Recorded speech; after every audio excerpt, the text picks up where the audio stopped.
ನಮಸ್ಕಾರ ವೀಕ್ಷಕರೇ, ನಿಮಗೆಲ್ಲರಿಗೂ ನನ್ನ ಯೂಟ್ಯೂಬ್ ಚಾನಲ್ಗೆ ಸ್ವಾಗತ. ಪ್ರೀತಿಸುವೆ, ಅತಿಯಾಗಿ ಪ್ರೀತಿಸುವೆ ಭಾಗ 21. ಅವಳ ಅವಸ್ಥೆ ಕಂಡು ಅವನಿಗೆ ನಗು ಉಕ್ಕಿದರು. ಮುಖದಲ್ಲಿ ಕೋಪ ಪ್ರಕಟಿಸಿದ್ದ.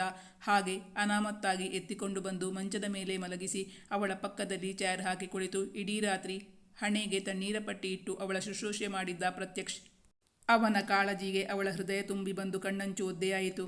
ಚಿಕಿತ್ಸಾ ಪ್ರತ್ಯಕ್ಷನ ಮನೆಯಲ್ಲಿ ಸ್ನಾನ ಮಾಡಿ ನಡುಗುತ್ತಾ ಬಂದವಳು ಹಾಗೆ ಮಂಚದ ಮೇಲೆ ಮುದುರಿ ಮಲಗಿದ್ದಳು. ಹೊರಗೆ ಅವಳಿಗಾಗಿಯೇ ಕಾಯುತ್ತಾ ನಿಂತಿದ್ದ ಪ್ರತ್ಯಕ್ಷ್ ಬಾಗಿಲು ಬಡಿಯತೊಡಗಿದ. ಚಳಿಯಿಂದ ನಡುಗುತ್ತಿರುವ ಸ್ವರ ಕೇಳಿ, ಏಕತ್ತೆ, ಹೇಳಿದ್ದು ಕೇಳೋಕೆ ನಿಂಗೇನಾಗಿತ್ತು ದಾಡಿ? ಸ್ನಾನ ಮಾಡ್ಕೊಂಡು ಬಂದಿದ್ದೀಯಾ ಅನ್ಸುತ್ತೆ. ಅದಕ್ಕೆ ಮೊದಲು ಬಾಗಿಲು ತೆಗಿ, ಇಲ್ಲಾಂದರೆ ನಾನೇ ಡೋರ್ ಒಡೆದು ಒಳಗೆ ಬರಬೇಕಾಗುತ್ತೆ ಎಂದು ಹೊರಗಿನಿಂದಲೇ ದೊಡ್ಡ ದನಿಯಲ್ಲಿ ಕೂಗಿದಾಗ ಚಿತ್ತ ತನ್ನ ಮೈಯ ಸುತ್ತಲೂ ಕಂಬಳಿ ಹೊದ್ದುಕೊಂಡು ತುಂಬ ಪ್ರಯಾಸಪಟ್ಟು 5 ನಿಮಿಷಗಳ ಬಳಿಕ ಬಾಗಿಲು ತೆರೆದಿದ್ದಳು.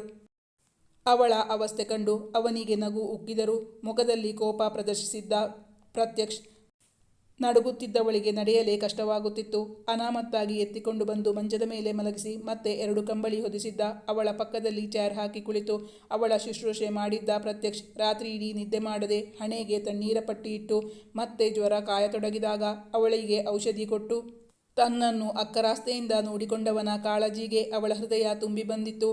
ಅವಳ ಕಣ್ಣಂಚು ಒದ್ದೆಯಾದಾಗ ಅವಳನ್ನೇ ವೀಕ್ಷಿಸುತ್ತಿದ್ದ ಪ್ರತ್ಯಕ್ಷ್, ಏನಾಯ್ತು, ಯಾಕೆ ಅಳ್ತಾ ಇದ್ದೀಯಾ, ಇನ್ನೂ ನೋವಿದ್ಯಾ ಎಂದಾಗ ಗಂಟಲು ಉಬ್ಬಿ ಬಂದು ಅವಳಿಂದ ಮಾತಾಡಲಾಗಿರಲಿಲ್ಲ. ಅವಳ ಮಿಂಚು ಕಣ್ಣಲ್ಲಿ ಕೃತಜ್ಞತೆಯ ಮಹಾಪೂರವೇ ಹರಿದು ಬಂದಿತ್ತು. ನೋಡಿ, ನಿನ್ನೇನೆ ಕೊನೆ. ಇನ್ಮುಂದೆ ಆ ಕೆಲಸಕ್ಕೆ ತಿಲಾಂಜಲಿ ಇಟ್ಬಿಡಿ. ಪ್ರಮೋದ್ ಇಷ್ಟೆಲ್ಲ ಮಾಡಿದಾನೆ ಅಂದರೆ ಖಂಡಿತ ನಿಮ್ಮನ್ನು ಸುಮ್ಮನೆ ಬಿಡಲ್ಲ. ಅವಳಿಗೂ ಹಾಗೆ ಅನಿಸಿದ್ದು ನಿಜ. 2 ಬಾರಿ ತೊಂದರೆಗೆ ಸಿಕ್ಕಿ ಹಾಕಿಕೊಂಡಿದ್ದಾಳೆ. ಆದರೆ ದುಡ್ಡಿಗೇನು ಮಾಡೋದು, ದುಡಿಯೋದು ನನಗೆ ಅನಿವಾರ್ಯ. ಮೆಲ್ಲನು ಸುರಿದಳು ಚಿಕಿತ್ಸಾ. ಅದಕ್ಕೂ ನನ್ನ ಹತ್ರ ಒಂದು ಸೊಲ್ಯೂಷನ್ ಇದೆ. ಅದು ನಾನು ಕೋರ್ಟಲ್ಲಿ ಕೇಸ್ ಹಾಕಿದ್ದೀನಿ. ನಿಮಗೆ ಸಾಕ್ಷಿ ಹೇಳೋಕ್ಕೆ ಸಾಧ್ಯನಾ?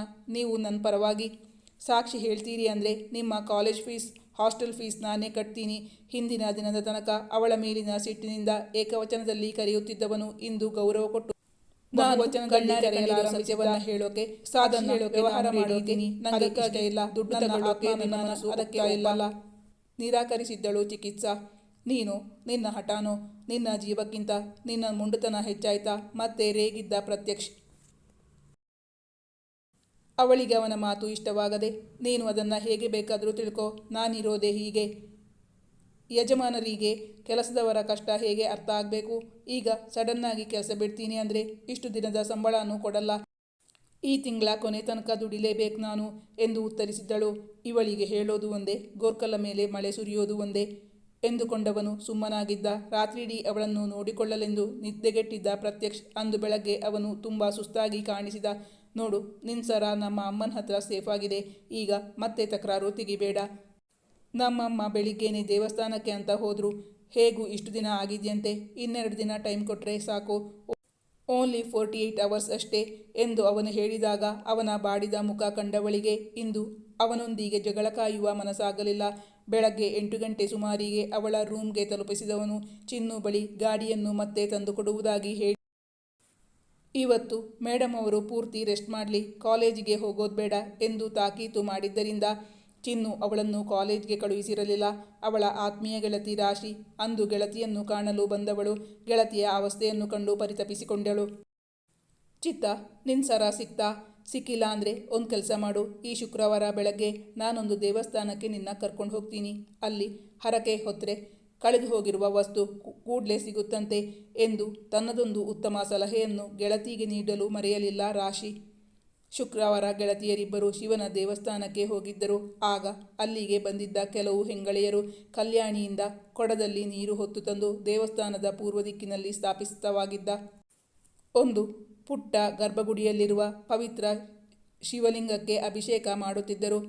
ಚಿಕಿತ್ಸಾ ಅಲ್ಲಿಗೆ ಮೊದಲ ಬಾರಿ ಬಂದಿದ್ದರಿಂದ ಅಲ್ಲಿಯ ಆಚಾರ ವಿಚಾರಗಳು ಅವಳಿಗೆ ಗೊತ್ತಿರಲಿಲ್ಲ. ಗೆಳತಿಯನ್ನು ಪ್ರಶ್ನಿಸಿದಾಗ ಅದು ಹರಕೆ ಹೊತ್ತವರು ಮುಂಜಾನೆಯಿಂದ ಉಪವಾಸವಿದ್ದು ಮಡಿ ಬಟ್ಟೆಯುಟ್ಟು ಕಲ್ಯಾಣಿಯಿಂದ ನಾವು ನಂಬಿದಷ್ಟು ಕೊಡಪಾನದಲ್ಲಿ ನೀರು ತಂದು ದೇವರಿಗೆ ಅಭಿಷೇಕ ಮಾಡಬೇಕು. ಆ ಬಳಿಕ ದೇವರಿಗೆ ಪೂಜೆ ಸಲ್ಲಿಸಿ ಪ್ರಸಾದ ತಿನ್ನಬೇಕು. ಆಗ ನಾವು ಅಂದುಕೊಂಡಿದ್ದು ಬೇಗನೆ ನೆರವೇರುತ್ತೆ ಎಂಬುದು ಜನರ ನಂಬಿಕೆ ಎಂದು ರಾಶಿ ಹೇಳಿದಾಗ ಒಬ್ಬರು ಮಹಿಳೆ ಬಹಳ ಪ್ರಯಾಸದಿಂದ ತಾಮ್ರದ ಕೊಡವನ್ನು ಹೊತ್ತುಕೊಂಡು ಬರುವುದು ಕಾಣಿಸಿತು ಅವಳಿಗೆ. ಆ ಮಧ್ಯ ವಯಸ್ಸಿನ ಮಹಿಳೆಯ ಮುಖದಲ್ಲಿ ತೇಜಸ್ಸಿನ ಕಳೆ ಎದ್ದು ಕಾಣುತ್ತಿತ್ತು. ನೋಡಿದರೆ ಶ್ರೀಮಂತ ಮನೆತನದ ಹೆಣ್ಣು ಮಗಳಂತೆ ಕಾಣುತ್ತಿದ್ದರು. ಅವರು ತುಸು ಸ್ಥೂಲಕಾಯದವರು. ಅವರಿಗೆ ನಡೆಯಲು ಕಷ್ಟವಾಗುತ್ತಿತ್ತು. ಶಿವಲಿಂಗವನ್ನು ತಲುಪುವ ಮೊದಲೇ ಅವರಿಗೆ ಕಣ್ಣು ಕತ್ತಲಿಟ್ಟಂತಾಗಿ ಇವರಿಬ್ಬರು ನೋಡುತ್ತಿದ್ದಂತೆಯೇ ಅವರ ಮುಂದೆಯೇ ನೋಡುತ್ತಿದ್ದಂತೆಯೇ ಅವರ ಕೈಯಲ್ಲಿದ್ದ ಕೊಡ ನೆಲಕ್ಕೆ ಉರುಳಿ ನೀರೆಲ್ಲ ಧರೆಗುರುಳಿತ್ತು. ಚಿಕಿತ್ಸಾ ಮೊದಲೇ ಪರೋಪಕಾರಿ. ಅವರು ತುಂಬ ಬಳಲಿರುವಂತೆ ಕಂಡಾಗ ಆ ಮಹಿಳೆ ಇನ್ನೇನು ನೆಲಕ್ಕುರುಳಬೇಕೆನ್ನುವಷ್ಟರಲ್ಲಿ ಅವಳು ಓಡಿಹೋಗಿ ಅವರನ್ನು ಹಿಡಿದುಕೊಂಡಳು. ಅಷ್ಟರಲ್ಲಿ ರಾಶಿಯು ಅವಳ ಸಹಾಯಕ್ಕೆ ಬಂದಿದ್ದಳು. ಅವಳ ತೋಳುಗಳಲ್ಲಿ ಕಣ್ಮುಚ್ಚಿಕೊಂಡರು ಆ ಮಹಿಳೆ. ಅಮ್ಮ, ಏನಾಗ್ತಿದೆ ನಿಮಗೆ? ಕಣ್ಬಿಡಿ ಎನ್ನುತ್ತಾ ಮೃದುವಾಗಿ ಅವರ ಕೆನ್ನೆ ತಟ್ಟಲು ಅಲ್ಲಿದ್ದ ಜನರೆಲ್ಲ ಅವರನ್ನು ಸುತ್ತುವರಿದುಕೊಂಡರು. ಅವರು ಅರೆ ಪ್ರಜ್ಞಾವಸ್ಥೆಯಲ್ಲಿರುವುದನ್ನು ಕಂಡು ಆತಂಕವಾಗಿತ್ತು ಹುಡುಗಿಯರಿಬ್ಬರಿಗೆ. ಜನರು ತುಂಬಿಕೊಂಡಾಗ, ಉಸಿರಾಡಲು ಪ್ರಾಣವಾಯುವಿಗೆ ಕಷ್ಟವಾಗುವಂತೆ ಅನಿಸಿದಾಗ ಎಲ್ಲರೂ ಸ್ವಲ್ಪ ದೂರ ಸರೀರಿ, ಗಾಳಿ ಆಡೋಕೆ ಅವಕಾಶ ಇರಲಿ ಎಂದು ಹೇಳಿದಳು ಚಿಕಿತ್ಸಾ. ಅಲ್ಲಿದ್ದ ಒಬ್ಬರ ಕೈಯಲ್ಲಿದ್ದ ನೀರಿನ ಬಾಟಲ್ ಕೇಳಿ ಅವರ ಮುಖಕ್ಕೆ ನೀರು ಸಿಂಪಡಿಸಿದಳು. ತಣ್ಣಗಿನ ನೀರು ಮುಖಕ್ಕೆ ಬೀಳುತ್ತಲೇ ಅವರು ನಿಧಾನವಾಗಿ ಕಣ್ತೆರೆದರು. ಕುಡಿಯಲು ನೀರು ಬೇಕೆಂದು ಸನ್ನೆ ಮಾಡಿದಾಗ ಚಿಕಿತ್ಸಾ ತನ್ನ ಕೈಯಲ್ಲಿದ್ದ ಬಾಟಲ್ನಿಂದ ನಿಧಾನವಾಗಿ ಅವರಿಗೆ ನೀರು ಕುಡಿಸಿದಳು. ನೀರು ಕುಡಿದಾಗ ಅವರಿಗೆ ತುಸು ತ್ರಾಣ ಬಂದಂತಾಗಿ ಅವರು ಮತ್ತೆ ತಮ್ಮ ವ್ರತವನ್ನು ಮುಂದುವರಿಸುವ ಕೆಲಸಕ್ಕೆ ಹೊರಟಾಗ ಚಿಕಿತ್ಸಾ ಅವರನ್ನು ತಡೆಯುತ್ತಾ ಹೇಳಿದಳು, ಬೇಡಿ ಅಮ್ಮ, ನೀವು ತುಂಬ ನಿತ್ರಾಣ ಆಗಿದ್ದೀರಿ. ಮತ್ತೆ ನಿಮ್ಮ ಬಟ್ಟೆಯೆಲ್ಲ ಒದ್ದೆ ಆಗಿದೆ. ನೋಡಿದರೆ ನೀವು ಈಗಾಗಲೇ ಹಲವು ಕೊಡ ನೀರು ಅಭಿಷೇಕ ಮಾಡಿರ್ತೀರಾ. ಇವತ್ತಿಗೆ ಇಷ್ಟು ಸಾಕು ಎಂದರು. ಅವರು ತಮ್ಮ ಪಟ್ಟು ಬಿಟ್ಟಿರಲಿಲ್ಲ. ಅದು ನನ್ನ ಮಗನಿಗೆ ಕಂಟಕವಿದೆ. ಅವನ ಆಯಸ್ಸು ವೃದ್ಧಿ ಆಗಲಿ ಅನ್ನೋ ಕಾರಣಕ್ಕೆ ನಾನು ವ್ರತ ಮಾಡ್ತಾ ಇರೋದು. ವ್ರತವನ್ನು ಅರ್ಧದಲ್ಲೇ ಬಿಟ್ಟರೆ ಅವನ ಪ್ರಾಣಕ್ಕೆ ಅಪಾಯ ಹೆಚ್ಚಾದೀತು. ನನ್ನ ದೇಹದಲ್ಲಿ ಇನ್ನೂ ಶಕ್ತಿ ಇದೆ. ನಾನು ವ್ರತ ಪೂರ್ತಿ ಮಾಡಲೇಬೇಕು ಎಂದು ಅವರು ನಿಧಾನವಾಗಿ ಉತ್ತರಿಸಿದ್ದರು. ಅಮ್ಮ, ಅದು ನೀವೊಬ್ಬರೇ ಯಾಕೆ ವ್ರತ ಮಾಡಬೇಕು? ಹಾಗಂತ ಏನೂ ಇಲ್ಲಮ್ಮ. ನಿಮ್ಮ ಹಸ್ಬೆಂಡ್ ಕೂಡ ಅದಕ್ಕೆ ಸಹಾಯ ಮಾಡಬಹುದು ಅಲ್ವಾ?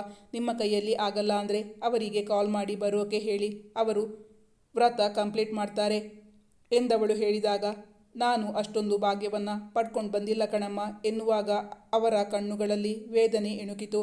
ಅವರು ಮತ್ತೆ ಕೊಡದೊಂದಿಗೆ ಎದ್ದು ನಿಂತಾಗ, ಅಮ್ಮ, ನಿಮಗೆ ವ್ರತ ಪೂರ್ತಿ ಮಾಡಬೇಕು ಅಷ್ಟೇ ತಾನೇ? ಇರಿ ಒಂದು ನಿಮಿಷ, ನಾನು ಅದಕ್ಕೆ ಏನು ಮಾಡಬೇಕು ಅಂತ ಅರ್ಚಕರ ಹತ್ರ ಕೇಳ್ಕೊಂಡು ಬರ್ತೀನಿ. ಎಲ್ಲದಕ್ಕೂ ಒಂದು ಪರಿಹಾರ ಅಂತ ಇರುತ್ತಲ್ಲ ಎನ್ನುತ್ತಾ ಹೊರಟು ಹೋಗಿದ್ದಳು. ಅರ್ಚಕರು ಅವಳಿಗೊಂದು ಪರಿಹಾರ ಹೇಳಿದ್ದರು. ಆ ಮಧ್ಯವಯಸ್ಕ ಮಹಿಳೆಯ ಬದಲಾಗಿ ಆ ವ್ರತವನ್ನು ಹೇಗೆ ಪೂರೈಸಬೇಕು ಅಂತ ಹೇಳ್ತೀನಿ. ಆ ಮಹಿಳೆಯ ಬದಲಾಗಿ ಯಾರಾದರೂ ನಿಷ್ಠೆಯಿಂದ ಆ ವ್ರತವನ್ನು ಪೂರೈಸಬೇಕು, ಆಗ ಫಲ ಸಿಗುತ್ತೆ ಎಂದು ಅರ್ಚಕರು ಹೇಳಿದಾಗ ತಾನು ಮಾಡುವ ಉದ್ದೇಶದಿಂದ ಅವರಲ್ಲಿ ಕೇಳಿಕೊಂಡಿದ್ದರು.